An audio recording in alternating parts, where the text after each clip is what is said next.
Good morning students, today I will teach you your 9th chapter तुमसे मैं कभी अलग ना हूँ। मतलब कि ये एक कविता है और इसकी जो कवित्री है वो कौन है? सुदेश तिवाच। ओके, उन्होंने इस चैप्टर में इस कविता में क्या बताया है?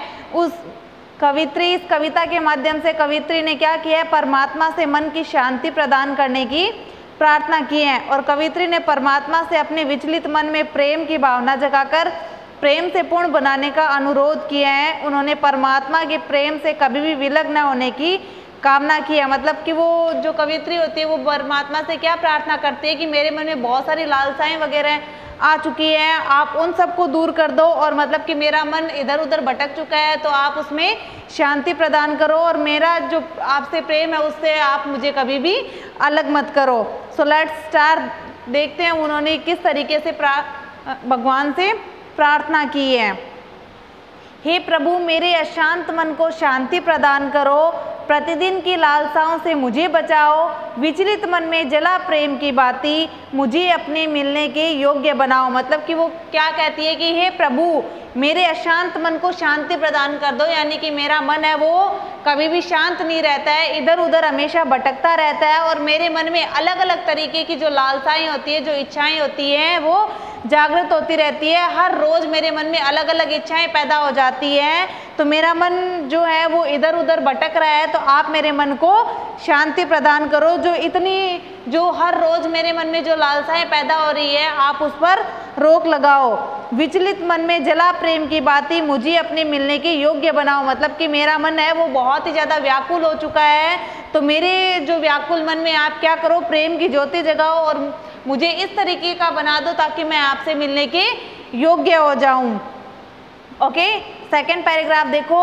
अहंकार में डूबी हूं मैं, मेरा अंतर तुम चमकाओ, विपदाओं से विचलित ना हूं, इतना मुझको सबल बनाओ। मतलब कि कवित्री भगवान से क्या कहती है कि मेरा जो मन है वो अहंकार में डूब चुका है, मेरे अंदर है वो अहंकार पैदा हो चुका है, तो आप मेरे मन में से अहंकार को दूर कर दो। मतलब कि मेरे मन में से अहंकार को दूर करके उसमें प्रेम की ज्योति जगा दो ताकि मेरे मन में जितना भी अहंकार है, जितना भी दूसरों के प्रति ईर्ष्या है, वो सब के सब खत्म हो जाए।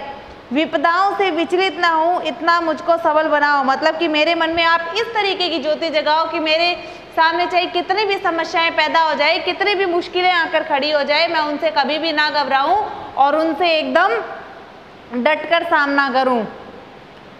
कहाँ है मंदिर मेरे घर में, किस पर्दे में तुम्हें बिठाऊं, उपहास करे सारी दुनिया फिर भी शंकित न हो पाऊं। मतलब कवित्री परमात्मा से क्या कहती है कि हे परमात्मा, मैं आप में पूरी तरीके से लीन हो चुकी हूँ, इसी कारण बिना भय के कहती हूँ कि ईश्वर मेरे घर में, मतलब कि वो क्या कहती है कि परमात्मा मैं आप में पूरी तरीके से लीन हो चुकी हूँ, इस कारण बिना भय के मैं आपसे कह रही हूँ कि मैं आपको कौन से घर में बिठाऊँ। मतलब कि सबसे बड़ा घर तो ये मेरा हृदय ही है और मैं अपने हृदय में आपको निवास स्थान देती हूँ। मतलब कि मैं आपको अपने हृदय में बसा रही हूँ। इसके लिए चाहे जितने भी मतलब कि जो लोग हैं वो मेरी हंसी उड़ा रहे हैं, उससे मुझे कुछ भी फर्क नहीं पड़ता है।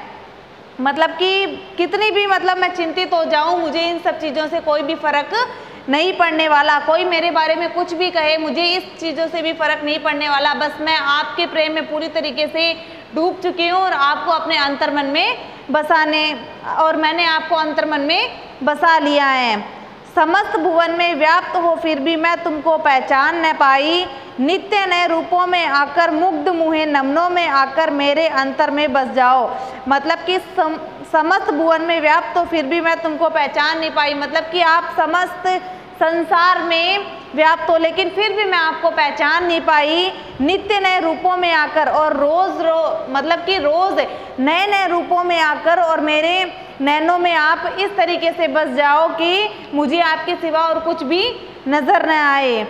मुझसे तुम यूं मुख न मोड़ो, हाथ बढ़ाकर मुझे उबारो, चरण धूलि का तिलक लगाकर तुमसे मैं कभी विलग ना हूँ। मतलब कि वो प्रार्थना क्या करती है कि हे भगवान, मैं बहुत ही अनजान हूँ और मैं बहुत ही ना समझूँ, तो आप इस तरीके से मुझसे मुख ना मोड़ो, बल्कि आप अपना आशीर्वाद देकर, यानी कि अपना हाथ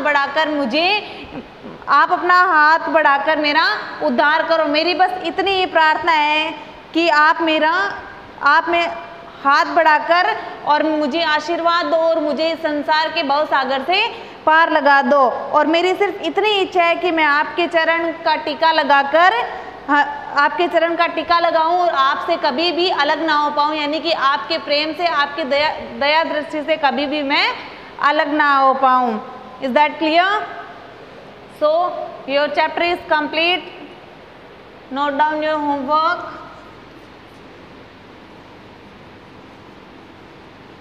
Read the chapter and do word meaning.